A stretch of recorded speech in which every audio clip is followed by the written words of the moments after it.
ஒரு காட்டுல சென்டோன்னு ஒரு அணில் இருந்துச்சான். ஒரு நாள் ஒரு குட்டி பறவை அடிபட்டு கீழே விழுந்துச்சான். சிண்டு அந்த பறவையை எடுத்து அதோட காயமெல்லாம் ஆறுற வரைக்கும் நல்லா பாத்துக்குச்சான். காயமெல்லாம் ஆறின உடனே அந்த குட்டி பறவையும் சிண்டுக்கு தேங்க்யூ சொல்லிட்டு பறந்து போயிடுச்சான். இன்னொரு நாள் பெரிய புயல் ஒண்ணு அந்த காட்டை தாக்குச்சான். சிண்டுவோட வீடு ரொம்ப சேதமடைஞ்சு போச்சான்.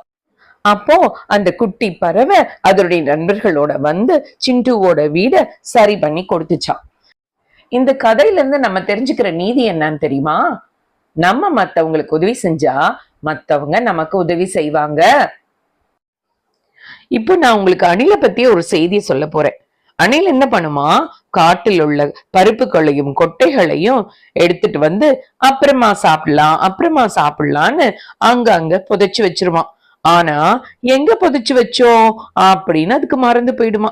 ஆனா அந்த விதைகள் என்னாகுமா தெரியுமா? அந்த விதைகள் நாளடைவுல குட்டி குட்டி செடியா முளைச்சு பெரிய மரங்களா இடுமா. அதனாலதான் காட்டுல அவ்வளவு மரங்கள் இருக்குது. அணில் நமக்கு பல வகையிலையும் உதவி செய்யுது. அணில் ஒரு நல்ல மிருகம் தானே.